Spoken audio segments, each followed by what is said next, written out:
Los que traigan su Biblia en esta tarde, la pueden abrir en el libro de los Jueces, capítulo 6. Nuestro tema se titula Dios habla en tiempos de crisis. Dios habla en tiempos de crisis. Vamos a ver en el capítulo 6 de Jueces la historia breve que enfrentó uno de los jueces de Israel llamado Gedeón. El libro de los Jueces, y esta es una característica increíble de la Biblia, que no se nos oculta los pecados de los más grandes hombres, ni tampoco se nos oculta los pecados de diferentes tribus o naciones que han a través del tiempo atravesado nuestra historia. Y el libro de los Jueces se puede considerar en el Antiguo Testamento que fue la época más oscura de la historia de Israel, donde más apostasía hubo, porque hubo aproximadamente 13 jueces en un periodo, estamos hablando de 400 años. O sea, el libro de los Jueces cubre un periodo de 400 años. Cubre 7 apostasías, 7 esclavitudes bajo 7 naciones paganas y 7 liberaciones de Dios. Este libro es un libro que contiene, vuelvo a repetir, la historia de este pueblo de Dios que es Israel, donde continuamente estaban ellos alejándose de Él. Y Dios iba y los recogía.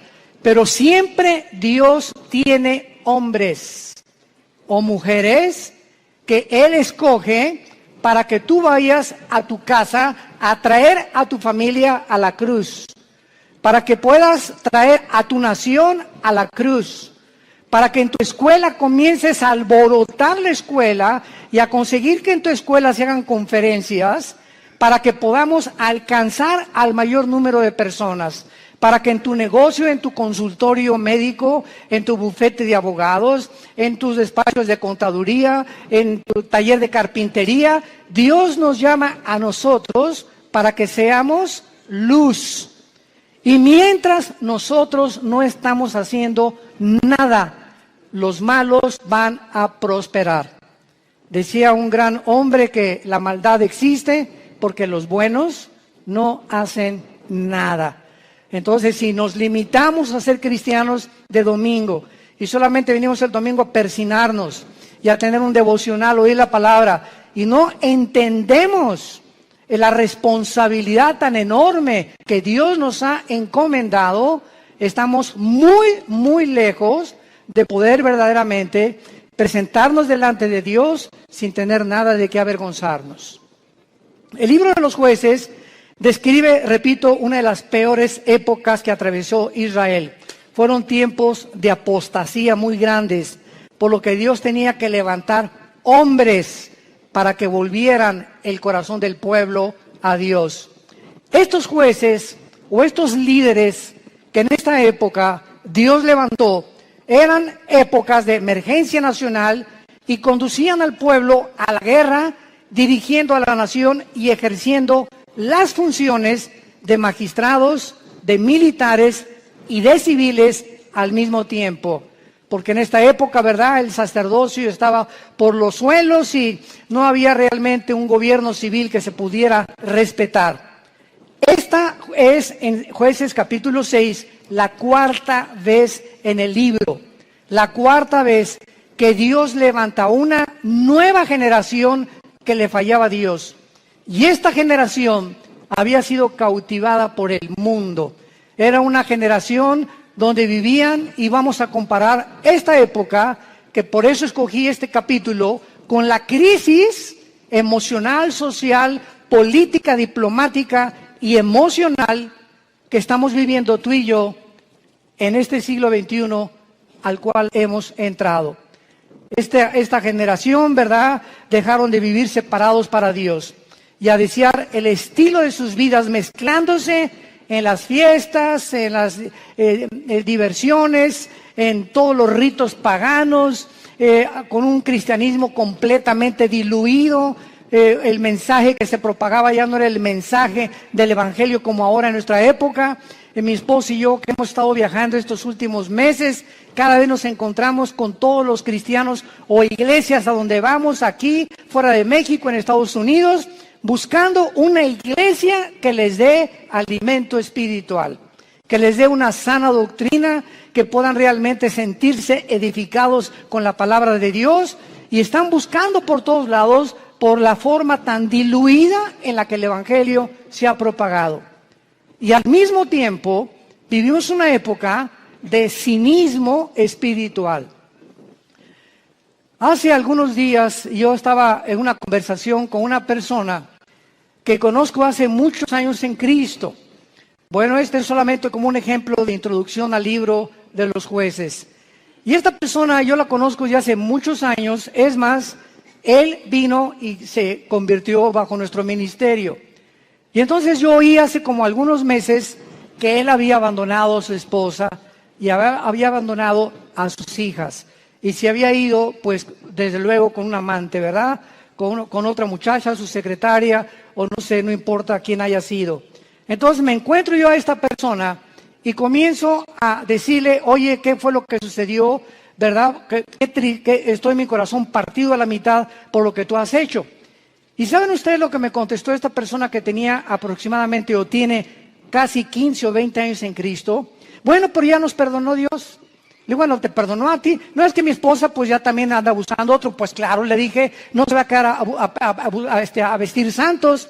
Si tú te vas con la amante y te casas con la otra, tu esposa no se va a quedar a esperarte toda la vida.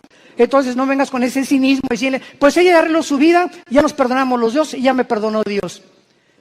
Inmediatamente lo que yo detecté fue lo siguiente, que hay cantidad de personas que se llaman cristianas y que piensan de la misma forma, total que Dios me va a perdonar y me puedo divorciar y ya que me case con otro y forme otro hogar, entonces ya Dios me puede perdonar y comienzo nuevo. Porque él me dijo, bueno, ¿y ahora qué sigue? Le dije, lo que seguía era lo siguiente, si tú abandonas a tu esposa por adulterio y por otra mujer, tú te arrepientes de tus pecados y esperas que tu esposa te perdone y te esperas antes de casarte a que se case ella primera para que tú quedas libre. Esa es la forma en la que la Biblia nos traza el divorcio, el adulterio. Para Dios es algo gravísimo el divorcio, gravísimo. Porque es la santidad más grande que existe y la institución más santa que existe, el matrimonio. Y ahora por cualquier cosa, todo mundo busca, hasta porque no me cocina bien, me busco otra cocinera. Es increíble la ligereza en la que la sociedad se encuentra actualmente. Y de acuerdo a la Biblia, la única causal de divorcio es el adulterio, nada más. Que me pega, pues te esperas y oras por él y se separan temporalmente, pero es el adulterio la única razón y el abandono de hogar, que el gavilán te pega y se va con otra, que abre la jaula y que vuele lo más lejos que pueda. Pero bajo ninguna otra circunstancia la Biblia aprueba el divorcio. Todo esto lo vamos a tratar en el seminario de matrimonios allá en la Riviera Maya. Estoy preparando una serie de mensajes tremendos. Los esperamos que nos acompañen ahora en octubre. Y este es solamente un caso de cómo vivían los jueces. Era un tiempo de cinismo espiritual. Era un tiempo en que todo lo tomaban a la ligera. Al cambio que Dios me perdona. Esto se llama tomar la gracia con libertinaje. Aprovecharse de la gracia de Dios y vivir una vida de libertinaje. Pues al cambio que Dios me perdona. Vamos a ver estas crisis en la época de Gedeón. Capítulo 6, del 1 al 5, veamos el escenario en el que se encontraba Gedeón. Los hijos de Israel hicieron lo malo ante los ojos de Jehová, y Jehová los entregó en mano de Madián por 7 años. Recordemos que Madián era uno de los hijos de Cetura, la segunda esposa de Abraham. Cuando se murió Sara, se casó con Cetura y de ahí nacieron los madianitas. Lo podemos ver en Génesis capítulo 25. Entonces los madianitas eran primos hermanos de los israelitas o medios hermanos de los judíos.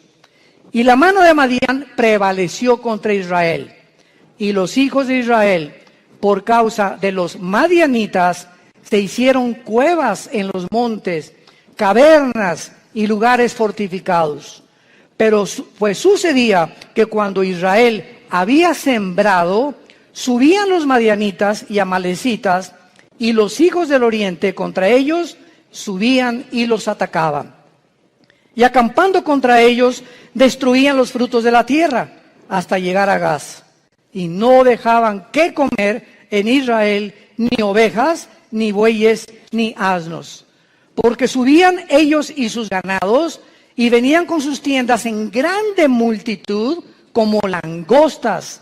Ellos y sus camellos eran innumerables, así venían a la tierra para devastarla.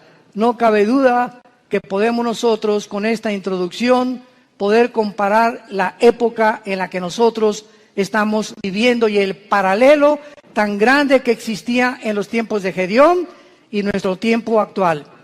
Vemos en estos primeros 5 versículos la primera clase de crisis. Estaban atravesando una crisis social y de mucha violencia. Israel se había abandonado de los caminos de Dios. Dios los entrega en manos a enemigos, porque esta es la forma como Dios trata con todos nosotros. Dice la Biblia que mientras estamos en la luz, 1 Juan capítulo 1, la sangre de Cristo nos limpia de todo pecado. Bajo la luz, el diablo, los demonios no pueden meterse con mi vida, ni con mis hijos menores de edad, porque estoy bajo la protección de Dios. En el momento en que nos movemos y regresamos a la dimensión de las tinieblas, que es donde Satanás tiene acceso, Satanás no tiene acceso a la luz. Dios es luz y no hay tinieblas en él. Entonces las tinieblas están relacionadas con el pecado. El momento en que tú pecas, o ya traes una mujer en tu mente que no es tu esposa, o ya metiste pornografía a tu casa, o ya comenzaste a hacer cosas que son desagradables a los ojos de Dios, sin que tú te des cuenta, si tú mantienes este tipo de vida, comienza el cerebro y las emociones a ser afectadas, y entonces viene lo que se llama el engaño, donde comienzas a engañarte, porque el pecado tiene el poder de engañarnos, y comienzas a convencerte que no estás tan mal. No, esa es una prostituta, esa sí está mal. No, yo no soy con mi compadre si es borracho, parrandero y jugador. Yo por lo menos estoy casado con mi esposa y tengo mis aventuritas, ¿verdad? De vez en cuando, una canita al aire, pero de vez en cuando. Y Dios es un Dios que dice la Biblia, sus párpados nos examinan y nuestros caminos están delante de Él las 24 horas del día. Y cuando viene el engaño, cuando vienes tú a la iglesia a oír la palabra de Dios como los domingos o los estudios entre semana que muchos de ustedes toman o en el ITI, el propósito de Dios al exponernos a su palabra es abrirnos el entendimiento para convencernos de pecado. Siempre que hay un mensaje de la Biblia, hay algo que el Espíritu Santo usa que se llama la convicción de pecado, porque solo Él, ni el pastor, ni tu compadre, ni nadie te va a convencer que estás mal más que la palabra de Dios. Entonces nos exponemos a la palabra de Dios y tú en esta tarde que escuchas tienes esta oportunidad en la que Dios te está hablando. Yo no sé tu vida. Muchos dicen, es que ¿quién le contó mi vida? Nadie me ha contado tu vida, ni te conozco, mosco. Entonces ese es un problema tuyo y con Dios, pero Dios usa la Biblia, y si tú cuando oyes la palabra de Dios no te arrepientes y sales por esa puerta igual que como entraste, viene lo que se llama la dureza del corazón, que se usa con la palabra porosis en el griego, que es cuando un carpintero o una persona que usa instrumentos de martillos y de cinceles está golpeando y golpeando hasta que te salen callos en las manos. Esto es un fenómeno muy interesante. Y cuando te salen callos, lo interesante que el callo no tiene células. Le metes al callo una aguja y no lo sientes. Trátalo y vas a ver cuando te salga un callo, porque es tejido muerto. Y esta palabra se usa en el hebreo y en el griego para describir la dureza del corazón que muchos cristianos comienzan a tener, donde llega el momento que la palabra, como una espada que quiere cortar, ya no corta, porque ya perdiste la sensibilidad al Espíritu Santo. Y entonces, cuando llegas a ese punto donde ya no eres sensible a la palabra de Dios y que no te das cuenta cuán duro está tu corazón, si eres una persona regenerada por el Espíritu Santo y realmente naciste de nuevo, eres un hijo y eres una hija de Dios, Hebreos 12, Dios te va a disciplinar. Y déjame decirte algo, cuando a Dios le queda esa opción de disciplinarnos, su mano es muy, pero muy pesada. Dice en Hebreos 10, horrenda cosa es caer en manos del Dios vivo. Y no les está hablando a los incrédulos, les está hablando a la familia de Dios. Su mano es muy pesada, porque Cristo dijo, es preferible que pierdas tu mano, tu pierna, tu brazo o tus ojos o lo que sea físicamente, a que entres al infierno entero. ¿Cuántas veces las cosas que nos pasan, accidentes, problemas morales en la familia, etcétera, etcétera, tienen el único propósito de hacer que regresemos a la cruz? Porque Dios sabe, nos ama tanto, tanto, tanto Jesús, que Él prefiere que podamos sufrir físicamente o moralmente con la única razón de regresar a la cruz. Esta crisis social en que estaban viviendo los madianitas provocó, dice la Biblia, que comenzaron a vivir escondidos en cuevas, escondiendo todo lo que tenían, en lugares fortificados, vivían en temor. En segundo lugar, en el versículo 6 dice la Biblia, de este modo empobrecía Israel en gran manera por causa de Madián, y los hijos de Israel clamaron a Jehová. Vemos nosotros que aparte de una crisis social, se encontraban en una crisis emocional y económica. Gedeón se encontraba escondiendo el trigo para que no se lo robaran. Vivían bajo el temor y la inseguridad. Dice el versículo 11, vino el ángel de Jehová, se sentó debajo de la encina que está en Ofra, la cual era de Joás Abiserita, y su hijo Gedeón estaba sacudiendo el trigo en el lagar para esconderlo de los madianitas.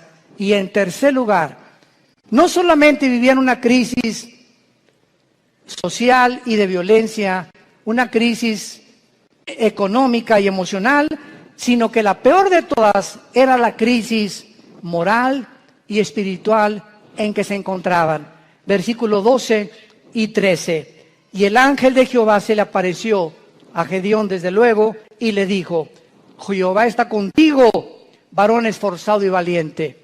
Y Gedeón le respondió, Señor mío, si Jehová está con nosotros, ¿por qué nos ha sobrevenido todo esto? ¿Por qué le pasó esto a mi hijo? ¿Por qué me chocaron el carro? ¿Por qué me robaron? ¿Por qué estamos en la condición en la que estamos? ¿Por qué estoy pide y pide trabajo y no encuentro por ningún lado? ¿Qué está pasando? Señor, si tú estuvieras conmigo, no estuviera pasando esto que estoy atravesando. ¿Y dónde están todas sus maravillas? Le sigue diciendo Gedeón al ángel. A ver, ¿dónde están las maravillas de Dios? Que nuestros padres nos han contado diciendo que nos sacó Jehová de Egipto. Y ahora Jehová nos ha desamparado y nos ha entregado en manos de los madianitas. Y mirándole Jehová le dijo, ve con esta tu fuerza y salvarás a Israel de mano de los madianitas. ¿No te envío yo? Vamos a ver esta aplicación rápido de las tres crisis sociales para continuar desarrollando esta conferencia. De la misma manera, la sociedad en que vivimos ahorita, vivimos una crisis social, oprimida por la inflación, las guerras, el hambre, las naciones fuertes oprimiendo a las débiles, crímenes, secuestros, robos, actos de terrorismo al inicio del siglo XXI. Agreguémosle esto, que vivimos, escuchen esto, vivimos la confusión política y diplomática más grande de la historia. Vivimos la confusión política más grande y diplomática de la historia. Podríamos decirle nosotros que nacimos después de la Segunda Guerra Mundial, que desde la Segunda Guerra Mundial, que Estados Unidos se levantó como la supremacía política, económica y militar del mundo, seguido por la Unión Soviética o las repúblicas socialistas soviéticas, hasta el siglo XXI hemos entrado a un punto donde ya entre las mismas naciones, a pesar de la grande tecnología y los avances científicos que tenemos, nos encontramos tan confundidos políticamente, donde ya los gobiernos del mundo ya no saben qué sistema de gobierno utilizar, si socialismo, si comunismo o socialismo y comunismo mezclarlo, si democracia, si monarquía, porque los sistemas que se han probado hasta el siglo XXI, las mismas democracias han fracasado. El siglo XX demostró que el comunismo no era un sistema que se podía aplicar a ningún gobierno del mundo. Como lo dijo Mikhail Gorbachev en su libro La Perestroika.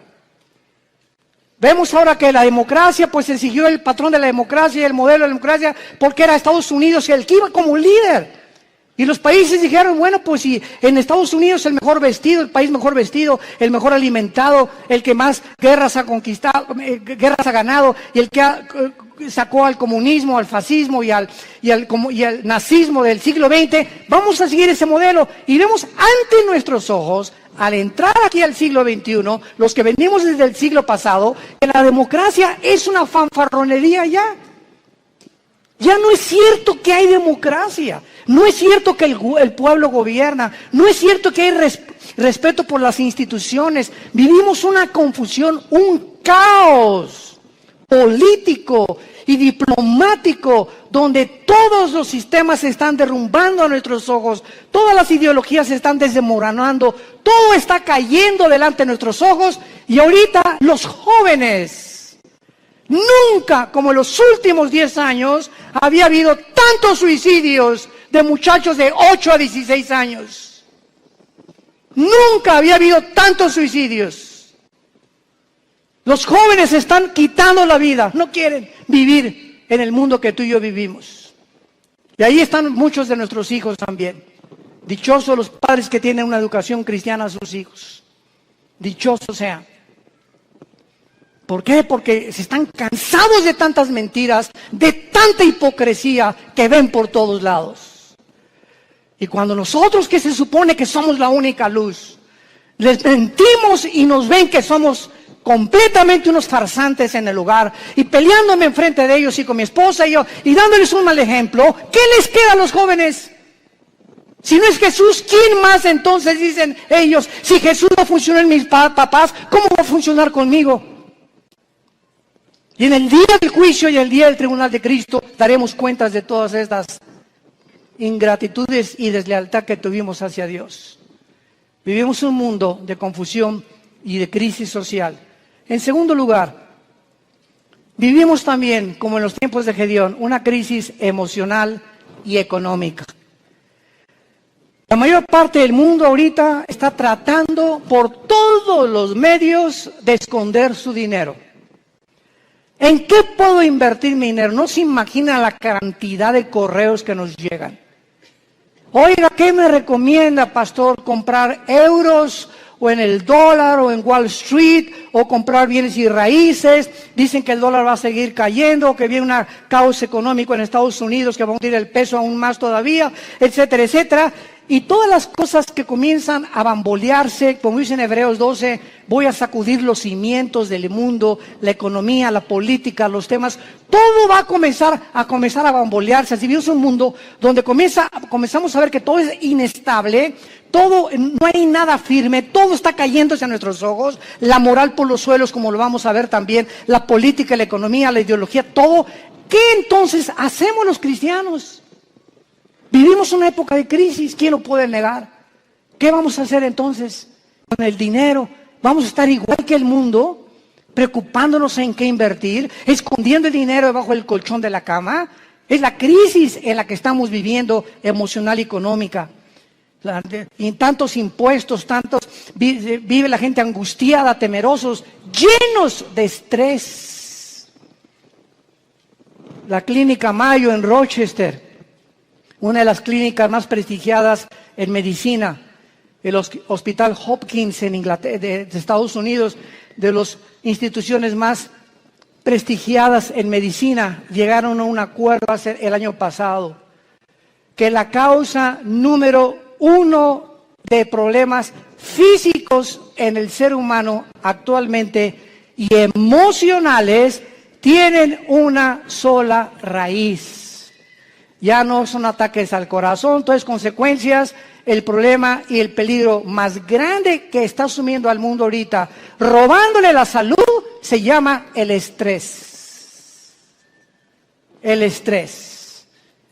Aún mismo el estrés te hace subir el nivel de tu colesterol y de tus triglicéridos. Así que si tú eres una persona que fuiste al médico y tienes más de 200 de colesterol arriba, o tu glucosa pasa de los 100 puntos, etcétera, etcétera, y tú dices, bueno, voy a entrar a una dieta, y crees que con la dieta se va a mejorar, claro que te va a ayudar, pero si no va acompañado con la paz en tu vida, y tú puedes estar comiendo todos los días lechuga y convertirte en el bunny bugs, en el conejo. No importa lo que puedas hacer, si tu vida no tiene paz y no tiene equilibrio y no tiene una estabilidad emocional, no importa lo que hagas, porque emocionalmente lo que descompone el organismo es el cerebro y la falta de paz. El estrés es un estado de angustia, de incertidumbre, que estás así, de enojo, de ira, de desconfianza en el mundo, andas como león enjaulado y se te atraviesa en el tráfico y quieres sacar la pistola y le recuerdas a la mamá y hasta a la abuelita le recuerdas cuando se atraviesan en el tráfico. Y llegas a la casa y estás igual. Entonces, tú no vas a llegar a los 40, 50, 60 años de edad como una persona normal y vas a comenzar a padecer de enfermedades que tienes una buena dieta, pero te está descomponiendo tu estado emocional. ¿Por qué? Porque no tienes paz. Y hace 2000 años, Jesucristo nos dio la medicina para el estrés. Mateo capítulo 6, versículo 25 en adelante. Por nada estén afanosos. La vida es más que el alimento y el cuerpo más que el vestido. Miren ustedes a las aves de los cielos. Aunque tú en tu cerebro no lo puedas captar, ni lo puedas dimensionar, los pajaritos, cada pajarito de cada campo, de cada bosque en el mundo, cada pajarito depende de mi Padre. Y Dios les puso a los pajaritos un chip para que nunca veas a un pajarito sembrar, para que nunca veas a un pajarito cosechar, y para que jamás vayas a encontrar que ningún pajarito nunca guardan su comida, no la almacenan en Banamex ni en Bancomer.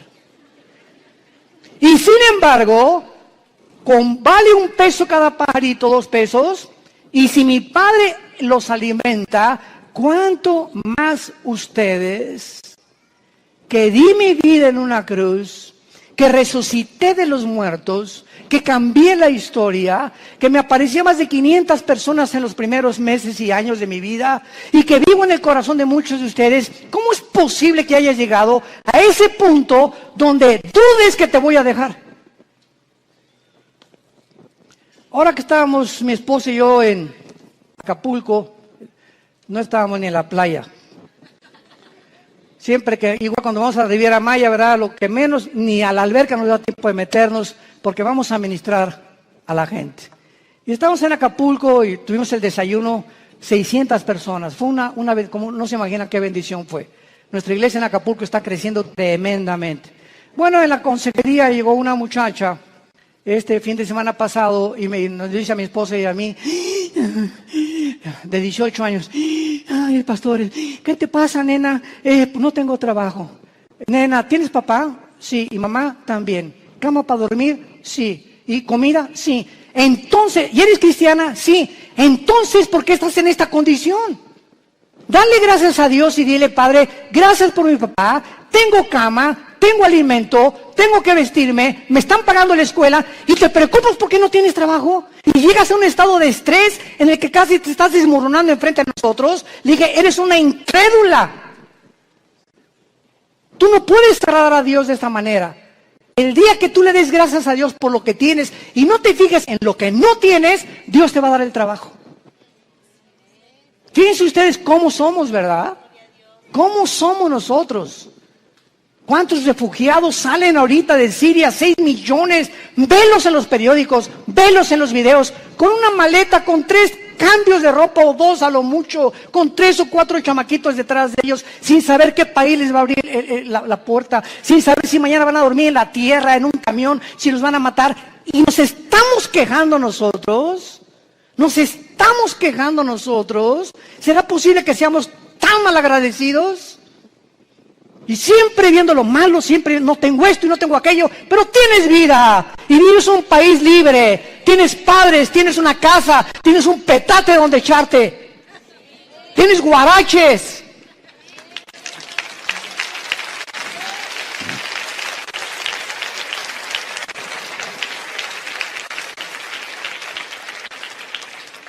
Vivimos una crisis moral y una crisis espiritual, no cabe duda. Y tenemos que entender que no es como comenzamos, recuerda esto, sino como terminamos lo que vale delante de Dios. Como este muchacho que comenzó muy bien, 20 años discipulándolo, ya se va con una otra chamaquita y deja a su esposa y todo. Le digo, recuerda que no es como comenzaste, es como terminaste. Y estás terminando mal, le dije, vas mal y vas a acabar mal. Comenzaste muy bien, pero todo aquello que tú hiciste no te será tomado en cuenta, porque lo que importa es cómo llegamos a la meta. Lo que va a contar delante de Dios. Pues hice un asilo para ancianos, y hice un orfanatorio para niños, eso fue del pasado. Hoy, si tú mueres, hoy en la noche, ahorita saliendo te atropella un camión, se te avienta encima un camión de 10 toneladas. Y te da como tortilla aplastado y llegas al cielo ahorita mismo en la tarde. ¿Qué le vas a decir a Dios? ¿Qué hiciste con tu vida? Lo alabaste, lo bendeciste. ¿Cuánto de tu tiempo se lo dedicaste a Él? ¿A cuántas personas les hablaste de Jesús? ¿A cuántas personas de tu familia ya has traído a la cruz? Hoy, ¿qué es tu vida? Tú no sabes si hoy es el último día que vivimos. Nadie lo sabe. En Hebreos capítulo 6, hay una exhortación muy fuerte y se nos dice, Hebreos 6, 11 y 2. Pero deseamos que cada uno de ustedes muestre la misma solicitud hasta el fin. Otra vez, no es como comenzamos, sino mantener el mismo ritmo.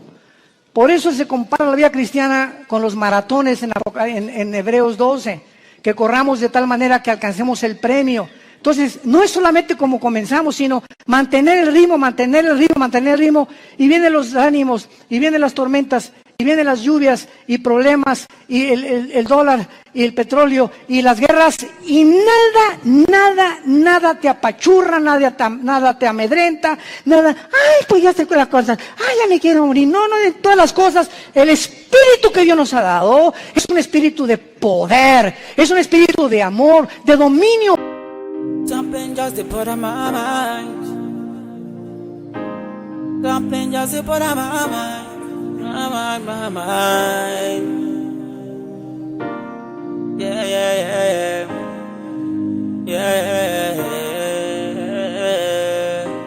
Something just to put on my mind. Anytime I see you, you are always on my mind.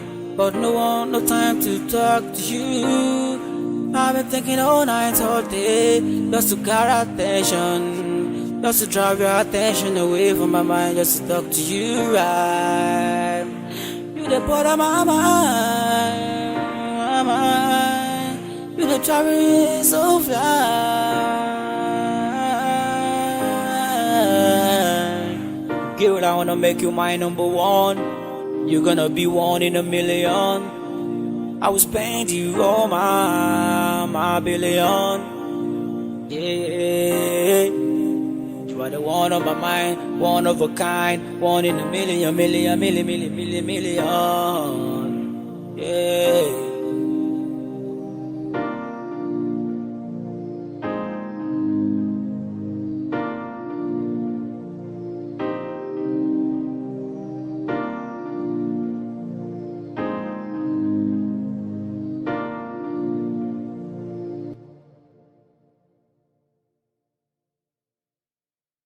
Propio, pero cuando tú te despegas de este libro y cuando tú abandonas a Dios, viene como una catapulta, como un huracán, como un tsunami, todos los problemas en tu vida y no tienes fuerzas para poder soportarlo, ni para poder resistirlo, y te vienes al suelo y te emborrachas y te drogas y abandonas a tu esposa y comienzas a buscar las salidas fáciles porque no tuviste el poder que no le dijiste al Espíritu Santo que te fortaleciera.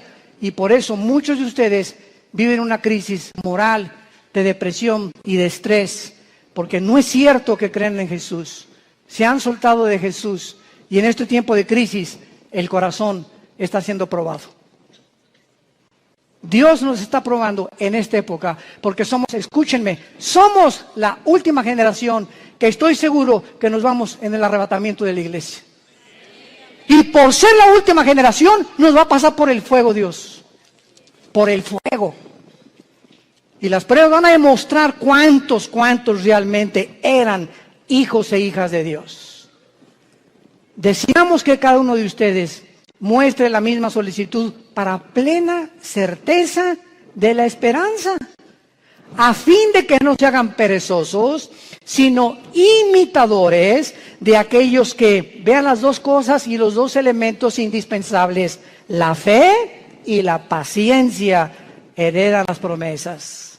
Si tú no confías en Dios y no eres paciente con Dios, tus anhelos, tu destino, tus sueños, tu visión, lo que tú quieras para tus hijos, para tu matrimonio y para tu negocio, no lo verás realizado porque te diste por vencido. Porque tiraste la toalla. Porque dijiste, no, ya, avienten la toalla, paren la pelea. Ya no aguanto tanto trancazo. Y estamos en un mundo donde vemos los campos llenos de cristianos amargados.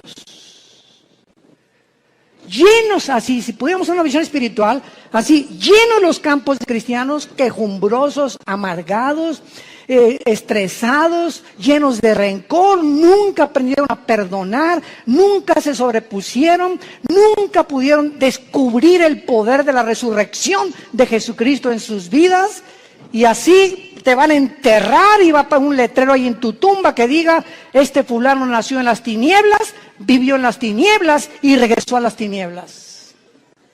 Nunca vio la luz, no la quiso ver. Y en Hebreos 10, otra exhortación con las mismas características.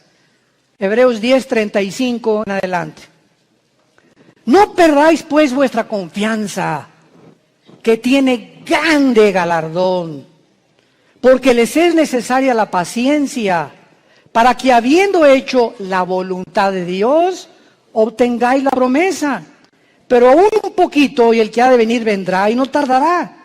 Mas el justo vivirá por fe, y si retrocediere, no agradará a mi alma. Pero nosotros no somos de los que retroceden para perdición, sino de los que tienen fe para preservación del alma.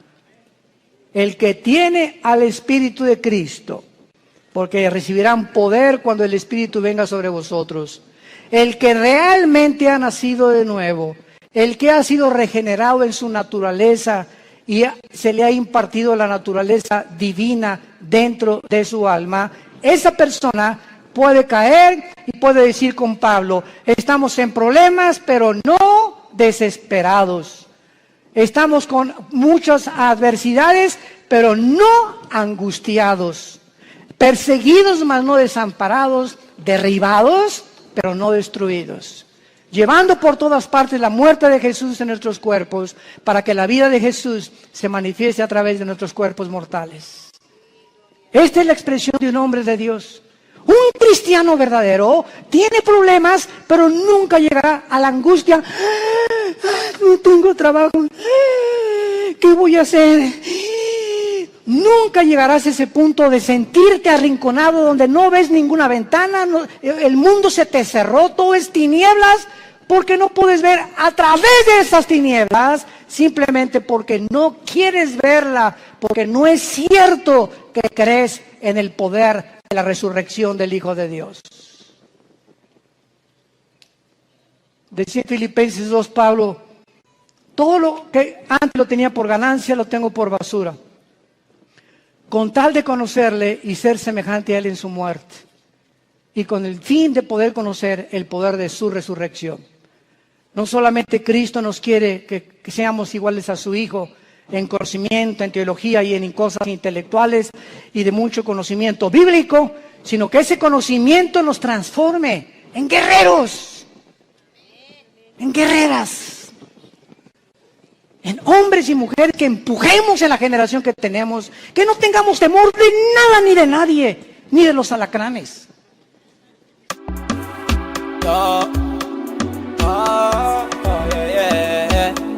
Yeah, on a slow move, just take it low. 1, 2, 3, go. Shawty wanna go down, put me on key on the slow mode. Yeah, make it slow down, give me the vibe on the low down.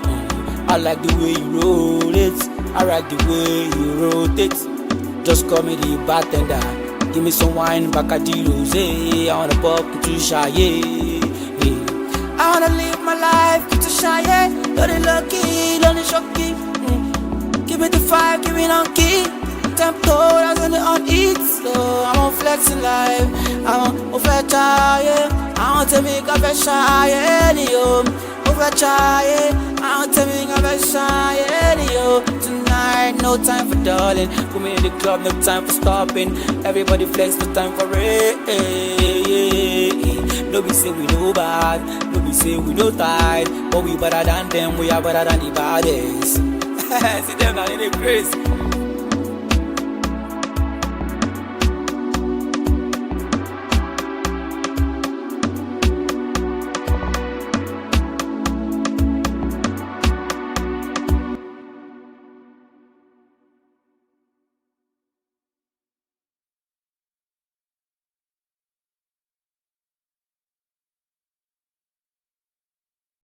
Del hombre, de la política que se cae. No tenemos miedo de nada, porque hay un Dios, nuestro reino está allá arriba, ahí viene la ciudad de Jerusalén, ya vienen por nosotros, ya viene una nave espacial grandísima que se llama la Nueva Jerusalén, donde va a aterrizar aquí Apocalipsis 21 y 22, y donde vamos a vivir para siempre, y esa es la esperanza. Y mientras tanto, que se caiga el mundo, que se derrumbe el mundo, pero no me voy a dejar vencer por el mundo, porque el mundo no tiene esperanza.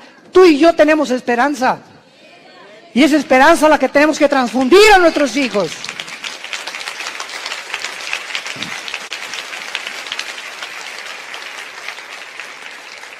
No caigamos en lo que al principio Gedeón estaba cayendo.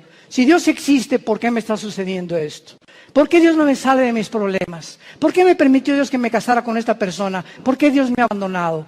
Cuando entramos en ese punto de depresión, es tan difícil que podamos nosotros salir de él. En el versículo 14 de Jueces 6 de nuestro pasaje, vemos que Dios habla en tiempos de crisis. Y mirándolo Jehová, le dijo: ve con esta tu fuerza y salvarás a Israel de mano de los madianitas. ¿No te envío yo? Ante todos estos cuestionamientos de inseguridad, ese es el problema.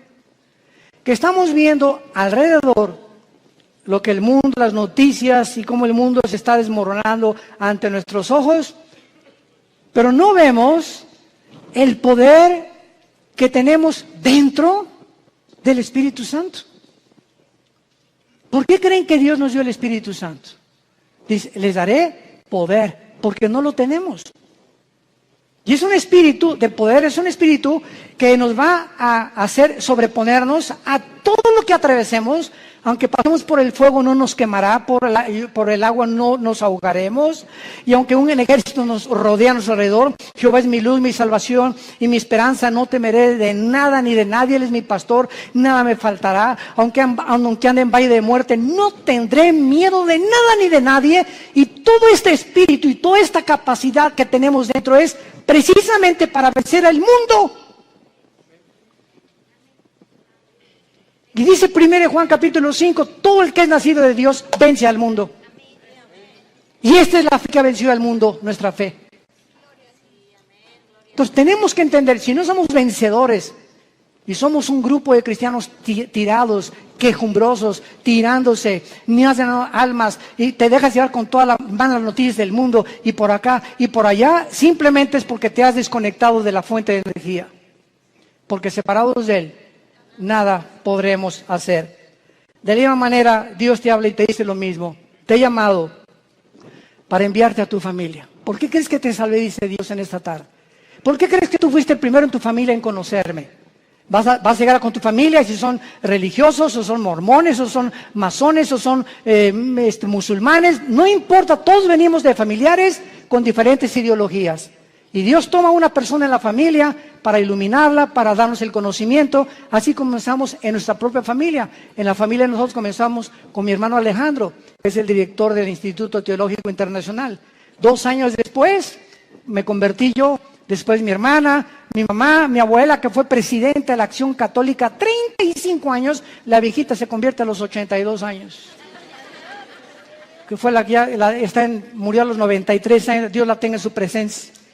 Pero toda la familia de repente, ¿verdad? Con el testimonio, con todos ahorita, todos los nuestros, ¿verdad? Desde luego, yo a primos tenemos que no, pero lo que somos hermanos y todos de nosotros, todos somos cristianos y todos servimos a Dios. Es una bendición enorme, una gracia que Dios nos dio. Pero ¿por qué, verdad? Porque esa es la misión de Dios, salvar familias. Tú y tu casa, yo y mi casa serviremos a Jehová, dijo Josué antes de morir. Y si ustedes creen que no vale la pena servir a Dios, sirvan a los ídolos. Pero yo y mi casa serviremos a Jehová. Y finalmente,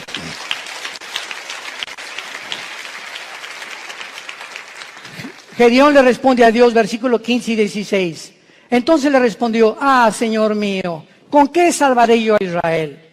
He aquí que mi familia es pobre en Manasés, y yo el menor en la casa de mi padre. Jehová le dijo, ciertamente yo estaré contigo y derrotarás a los madianitas como a un solo hombre. ¿Has tú también argumentado igual con Dios?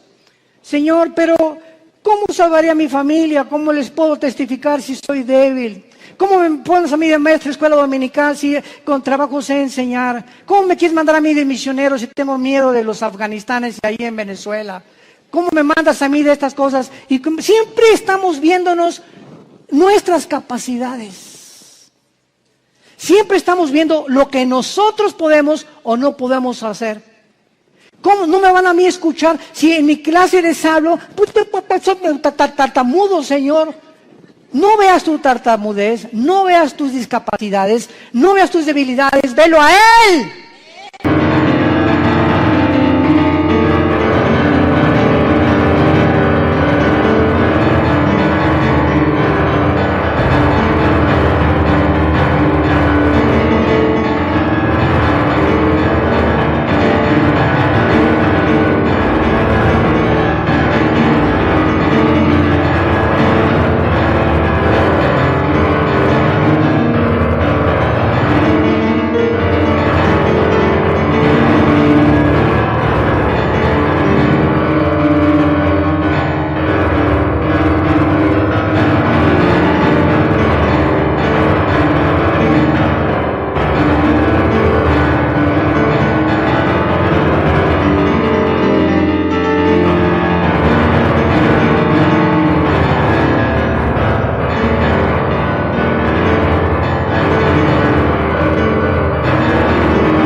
Eso fue lo que Moisés le dijo también. ¿Cómo me mandas a Faraón? Y le dijo Dios, ¿qué no hice yo el oído y no hice yo la boca? No tengas miedo, vas en mi nombre y yo te daré el poder y la capacidad que ni siquiera conocías, porque cosas que están ocultas y que no han consumido el corazón del hombre y que el hombre no ha conocido son las que Dios tiene escondidas y guardadas para los que le aman y creen en Él. Ve, sé valiente, ve con tu familia, sé valiente con tus amigos, sé valiente en tu trabajo, háblales del Señor, háblales de Cristo. Tú no te imaginas, cuando acabes de hablar, te vas a preguntar, ¿fui yo? Así es, comenzamos a desconocernos. Yo antes de subir un púlpito, ¿verdad? Estuve 3 años de misionero primero en la sierra. Ahí comencé yo de misionero, lo comentaba ahorita en la mañana al pastor César. Durmiendo en pisos de adobe entre Oaxaca y Guerrero, en la Costa Chica y en la Costa Grande del 77. Este año, con la gracia de Dios, cumplo 40 años de servir a Dios. Este año. Gracias a Dios. Pero comenzamos. Dormíamos en ladrillos envueltos en periódicos, me dio malaria, me dio tifoidea 2 veces, temperaturas de 40 grados, si no había un doctor por ahí, yo no estaría vivo ahorita.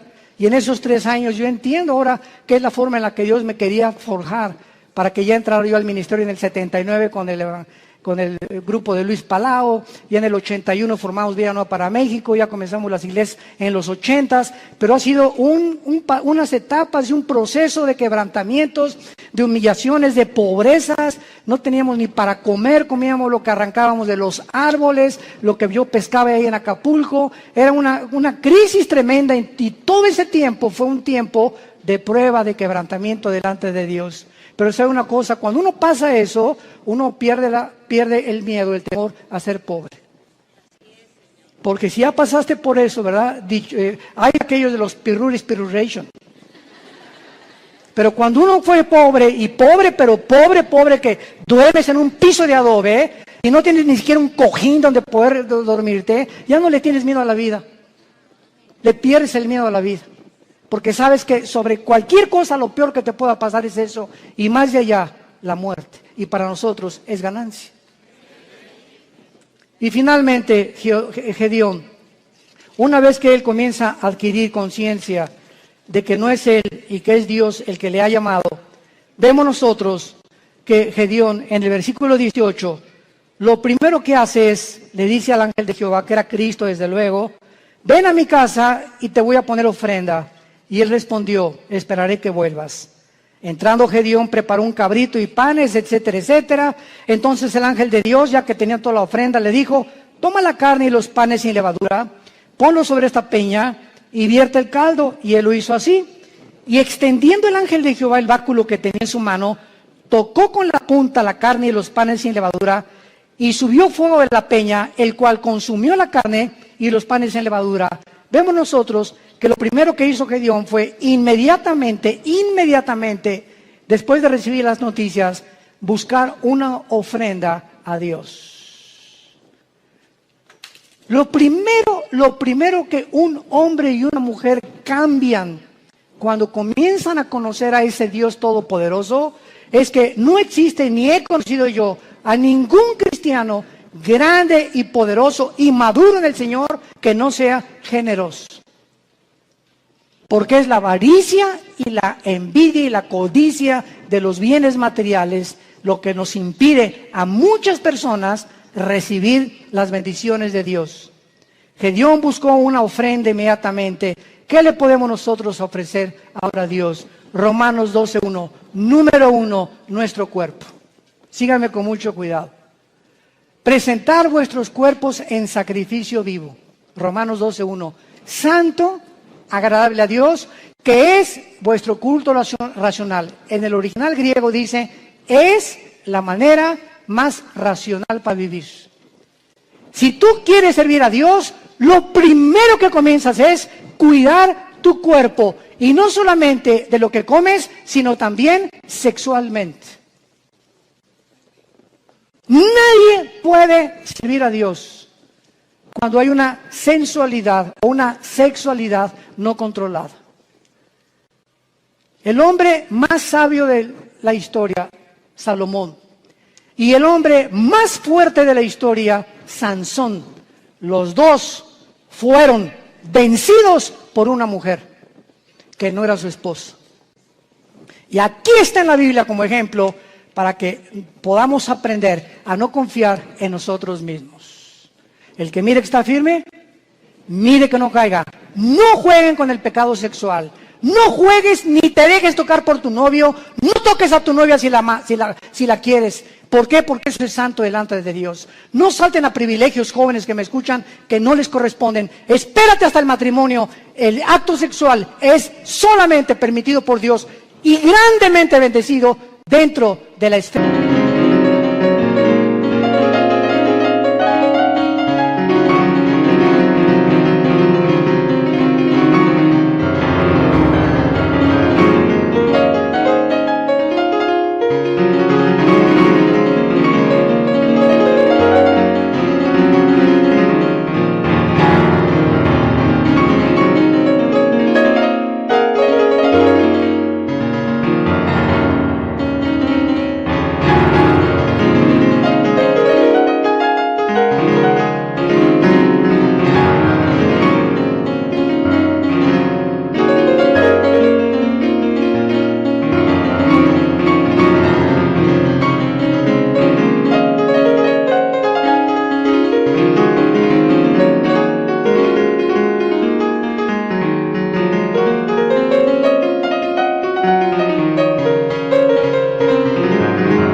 Del matrimonio.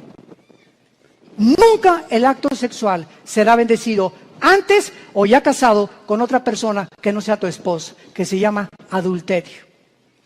Mientras nuestros cuerpos no sean santos delante de Dios y no tengamos limpia el alma sexualmente y también físicamente, ¿verdad?, una alimentación adecuada, vamos a impedir nuestro avance y las cosas grandes que Dios podía haber hecho con nosotros, no las hará.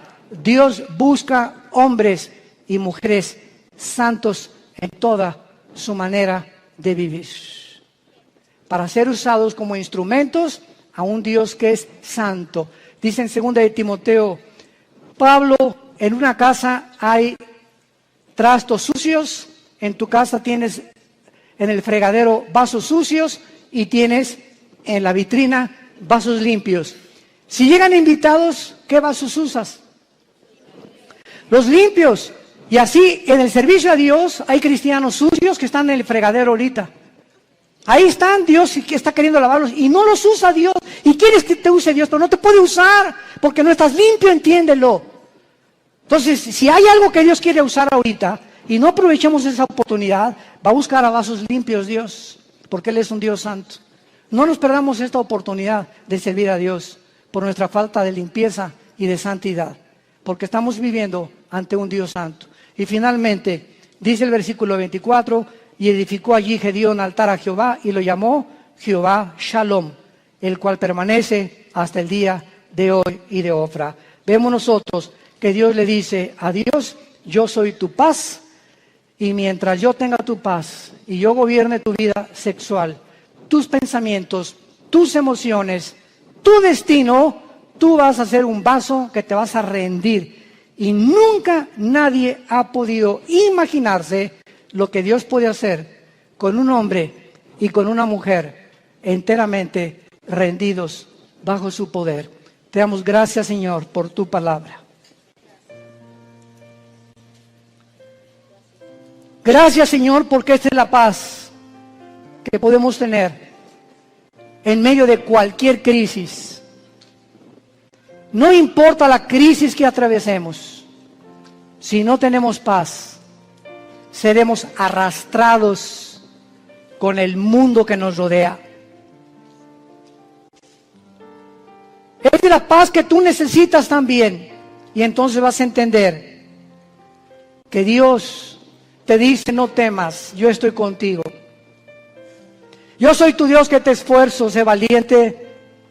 Nunca te dejaré, nunca te abandonaré. Vas a entender que Él es suficiente. No necesitamos nada ni nadie más que a Él.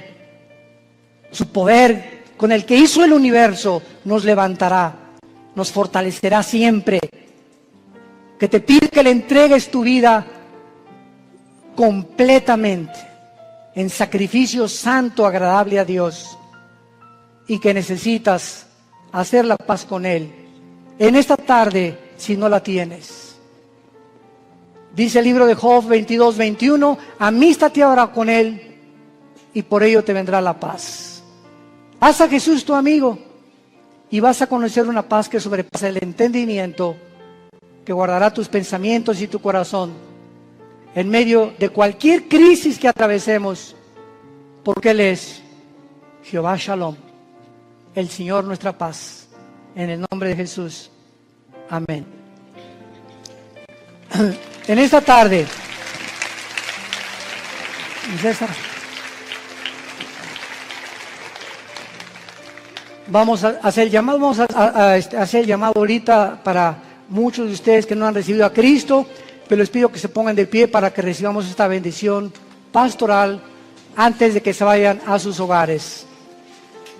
Con todo tu corazón, con todas tus fuerzas, con toda tu mente, recibe esta bendición. Dios bendiga tu vida. Oh Dios, dile en tu corazón, sí Señor. Dios bendiga tu matrimonio. Dios bendiga a tus hijos. Dios bendiga a tus padres, a tus hermanos, tus animales domésticos. Dios bendiga tu trabajo, tu entrada y tu salida. Dios ponga sobre ti su paz, que guarde tus pensamientos y tu corazón, que seas lleno de todo conocimiento y sabiduría que viene de lo alto.